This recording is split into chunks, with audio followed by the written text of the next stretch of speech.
Hey guys, this episode of Tech Newsday is sponsored by Stitch Fix. It's an online personal styling service that finds and delivers clothes, shoes, and accessories that fit your body, budget, and lifestyle, but we'll get into that.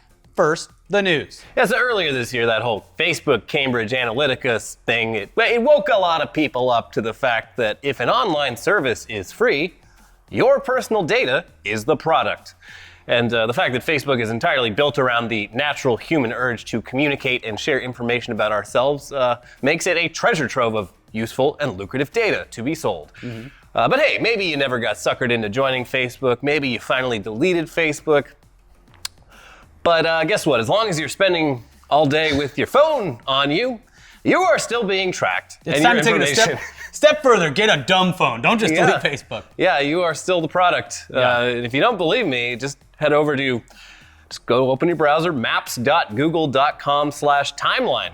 And you'll likely see that Google has an incredibly detailed record of everywhere you've ever been for the last several years, down to the minute. It's fun to just grab a random date and look. It's actually not bad for memories, but also terrifying. Yeah, it's good like if you black out and you're like, God, what happened last night? You can be like, okay, cool. There it is. Yeah. But hey, Google and Apple, they keep that data private. Now, the same cannot be said, however, for any of the other apps that you've installed on your phone. If you've got your location services turned on, and you probably do, there's a good chance that at least one of the apps that you mindlessly installed on your device is keeping a log of all your movements throughout the day and selling that information to advertisers. This shouldn't really be that shocking at this point, and you may have already safely assumed that this was happening. But a new set of articles from the New York Times actually looked into how exactly this works, and it's troubling. Yeah, troubling, for sure. Now, based on their reporting, the types of apps most likely to be doing this kind of thing are for like local news, local weather, local gas prices, stuff like that. Basically the kinds of apps where you install them, they ask for permission to see your location, and you grant that permission because the app is basically useless without it. Who wants to type in their zip code every time? Yeah. If you actually read their end user agreement, though, they tell you that they're going to track you and sell that information. But of course, nobody reads that shit because it's inconvenient, it's written in legal language that a lot of people don't understand, and often it's hundreds of pages long. Just show me the weather.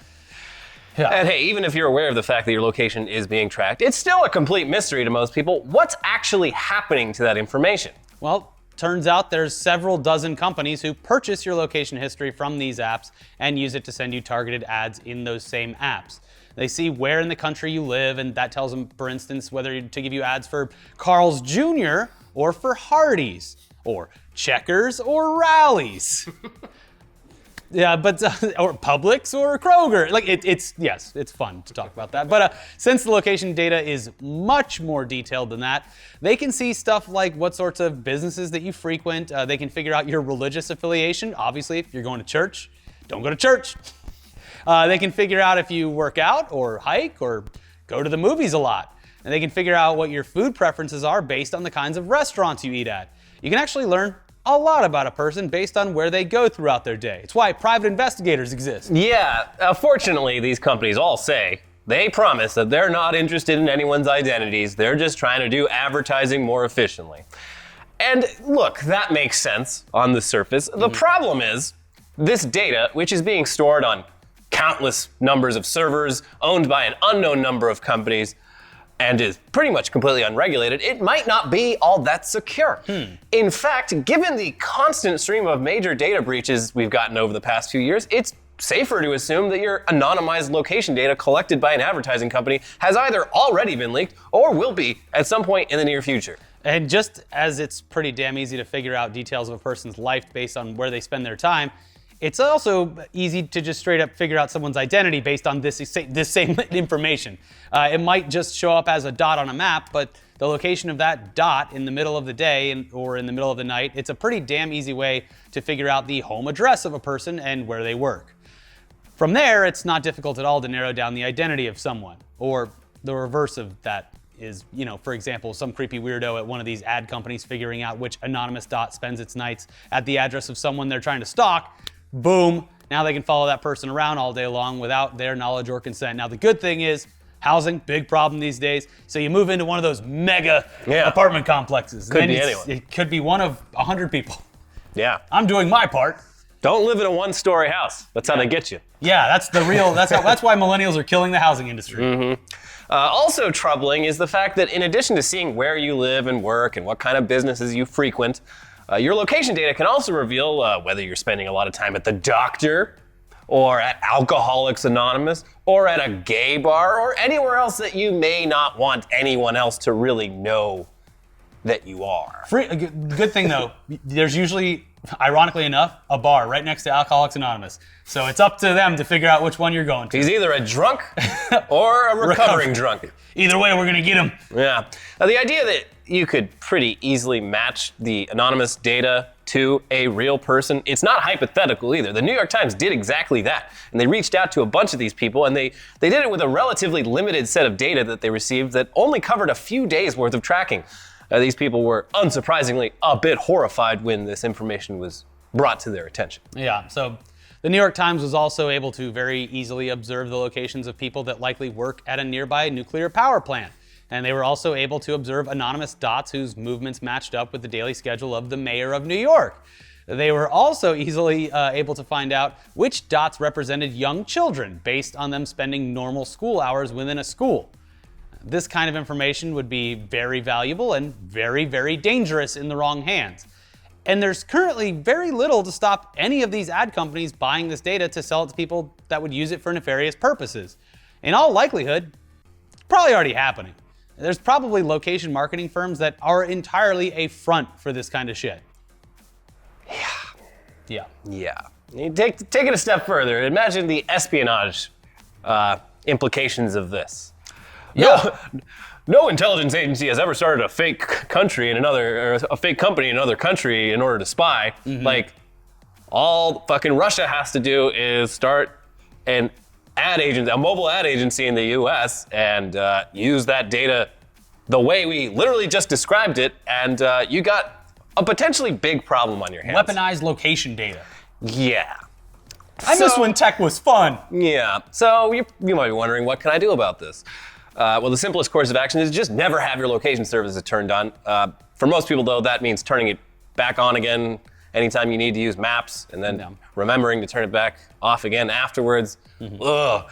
The system settings in both iOS and Android, they do allow you to set your location permissions for individual apps, which is good. In iOS, it's Settings, Privacy, Location Services. On Android, it's Settings, Security and Location, Location, App level permissions, and boom, there you can do it. Why does this fart button app need my location? Yeah, iOS actually lets you set it so that an app can only access your location while you're using it, like while it's on screen and not when it's open in the background. Cool. But on Android, it's either got to be on or off. So, hey, what's wrong? You all got phones. Go ahead and take a look in those Blizzard's settings. gonna know where you live. Wait till you dig. As soon as you get Diablo Immortal, they're gonna know exactly where you live.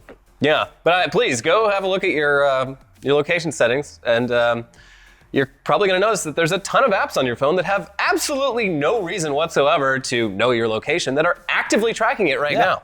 This would be another great excuse for that like right to be forgotten stuff that happens in the UK, where it's like, even if you turned all of your shit off now, there's years of tracking data on it. It doesn't matter. In the EU, you can you have to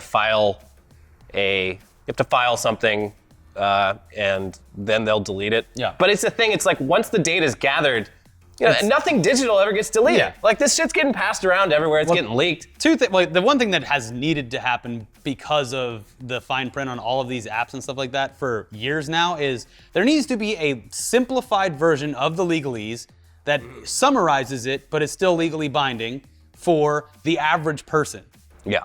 That hasn't happened, and what eventually is going to happen is that I wouldn't be surprised, it might take a while, but I wouldn't be surprised if there is some kind of digital revolution where people are like, I don't fucking need this shit. And that's what's kind of already happening with social media sites, but it might eventually happen in a bigger way. Although, got any games on your phone?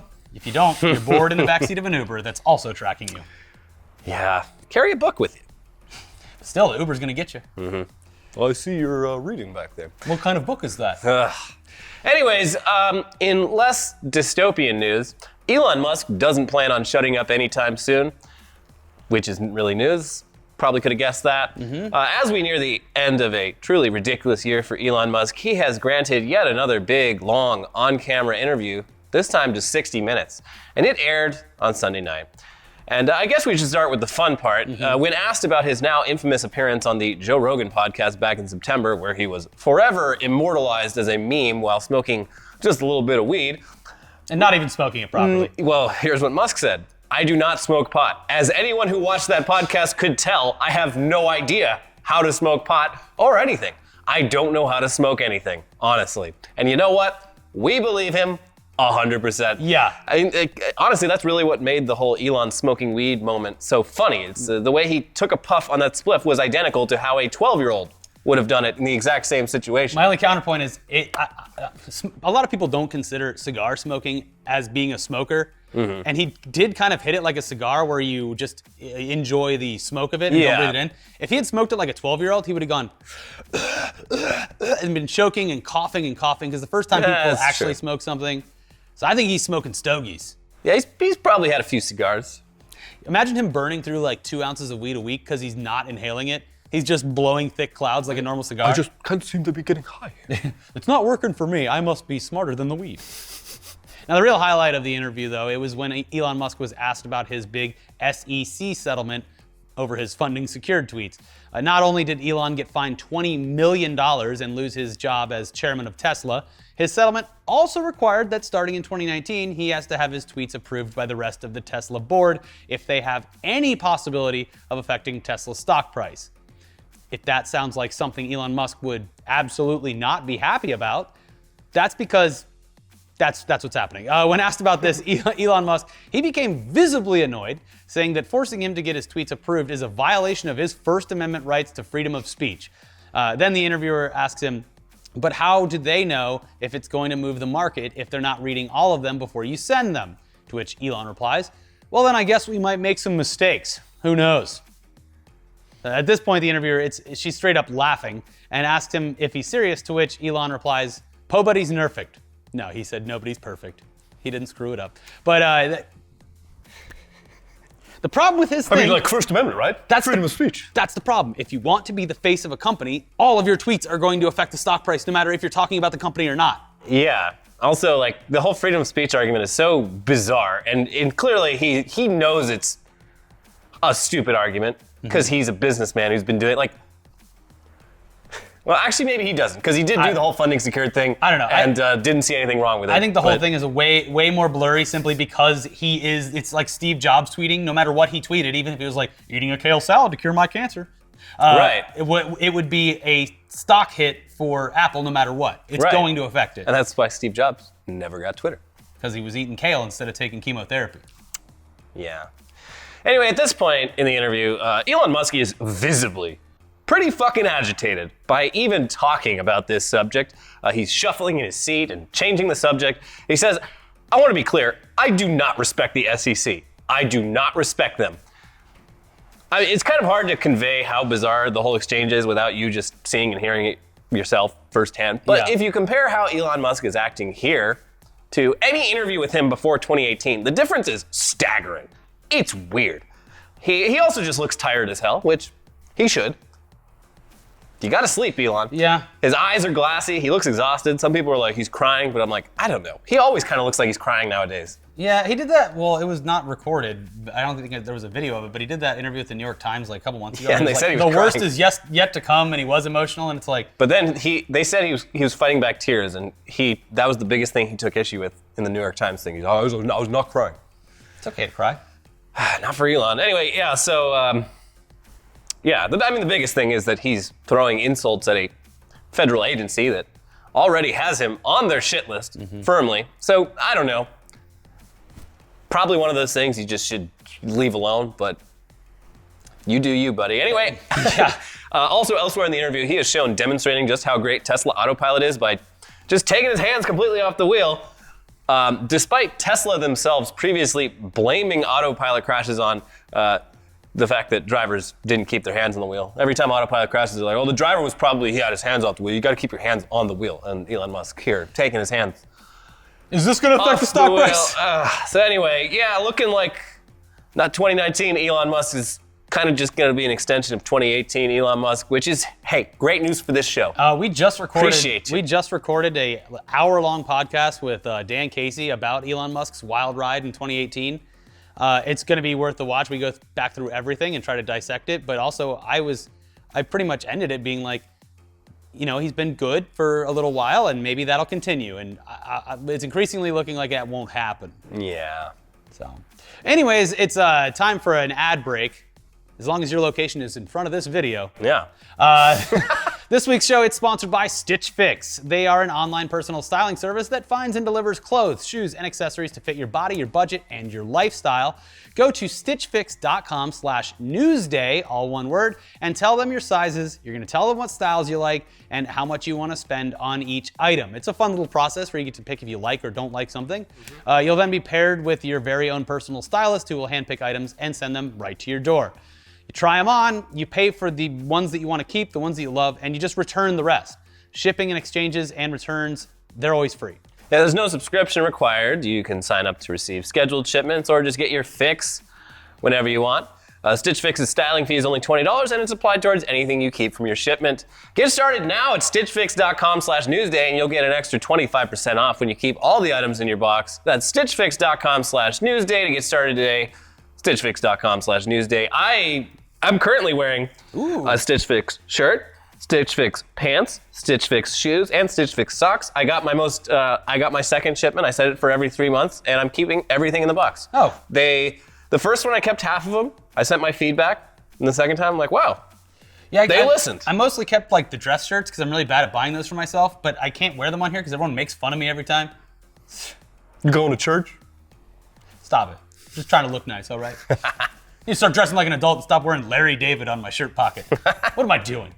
Thank you, Stitch Fix. Thank you.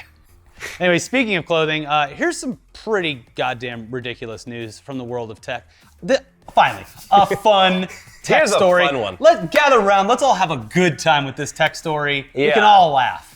Samsung, one of the biggest tech companies on earth, has officially joined forces with Supreme, one of the biggest names in streetwear. Wow. Hypebeasts, rejoice! Samsung, they made an announcement this week at a launch event in China for the Galaxy A8s phone, and, well, you see, small problem. The thing about Supreme is they release their products in very limited runs. I mean, they're selling axes and whatever they put their name on. It's a brand. But you gotta get in line or wait in line on, it's very hard to get. It makes their stuff very sought after, and it makes it more expensive. It's a great plan. This has all led to a massive global industry of knockoff Supreme clothes, though. And the Supreme that Samsung announced their partnership with this week, it's not the real Supreme. It's a Supreme knockoff company. Yeah, specifically, Samsung is partnering with Supreme Italia, a knockoff brand that exists thanks entirely to some weird international trademark loopholes that specifically have to do with the fact that Supreme, they goofed, and they waited way too long to trademark their brand outside the US. So Supreme Italia they're one of the biggest companies taking advantage of this loophole, and the real Supreme even tried taking Supreme Italia to court this past summer for counterfeiting, and they lost. So Supreme Italia is actually within their full legal rights to basically act as Supreme in China and partner with Samsung on Supreme branded phones for sale in China. A massive device manufacturer. In fact, Supreme Italia is the only Supreme currently operating in China at all, and even allowed to do that. So, and Samsung knows this. Ironically, you can probably expect the knockoff Samsung Galaxy Supreme phone to become a pretty popular online auction item here when it comes out, regardless of whether it's authentic Supreme or not, simply based on the fact that you can't buy it in retail outside of China, which makes it exclusive, limited edition, and the rare. It's a funny situation, and when I first saw the headline, I was like, wow, Samsung is dumb. And when I read into it deeper, I was like, they knew what they were doing, and they didn't care. Yeah. I mean, and the whole Supreme thing in Asia, when I was in the Philippines, I mean, yeah, there's knockoffs everywhere. Supreme were everywhere. Like, I'm talking like in supermarkets. They had a rack of knockoff Supreme. Yeezys on like every street vendor thing. When I was in Bangkok, you could buy Yeezys for like $20. So I mean, this makes a lot of sense. And they're not violating any laws. Technically, They don't yeah. have an existing relationship with the real Supreme. They're going to make a lot of money. I mean, I get it. It makes I sense. get it. It's a bit dickish for a company like Samsung, which operates a lot in the US, to do. Yeah. But on the other hand, what's Supreme going to do? What are you going to do about it? I don't know. It's, I guess we'll see. Yeah, it's a weird move, but Weird flex. yeah, look, keep your eye out on eBay in like, I don't know, 6 months or whatever. Yeah. That very, very rare red Do Supreme not phone. turn the location data on for that one. No, it's Supreme is going to come knocking down your door with their own fire axe. Oh, I was thinking more like the Chinese government. No, it's gonna be- installs tracking things in all their phones. Bob Supreme breaking down your door with the Supreme fire axe. Yeah, Yeah. they do make an axe and a brick. I think, yeah, that's true. Yeah. But Musk makes bricks, so bricks are the new hot item. Yeah. Gotta have a brick. Getting these bricks. Anyways, in other news, we're nearing the end of 2018, so of course there's lots of end of the year lists popping up everywhere.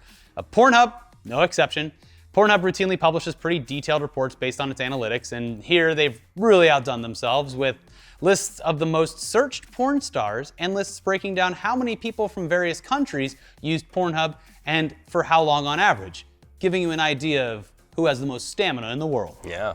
There's seriously a ton of data here though, and they even provide detailed country-specific search data for the US, the UK, India, Japan, Canada, France, Germany, Italy, Australia, the Philippines, Mexico, Brazil, Spain, Poland, Netherlands, Ukraine, Sweden, Argentina, Russia, and South Africa. It's a huge document. They really went above and beyond with this shit. Yeah. Now, one interesting insight is the fact that in pretty much all these countries, one of the top searches is for women from that country, except in English-speaking countries, which makes sense. But it's like in Mexico, like top search is like mujeres mexicanas, and yeah, in Japan specifically, by far the most popular search term was just Japanese. It's all the tourists. I'm tired. Get this white porn out, this weird white porn out of here.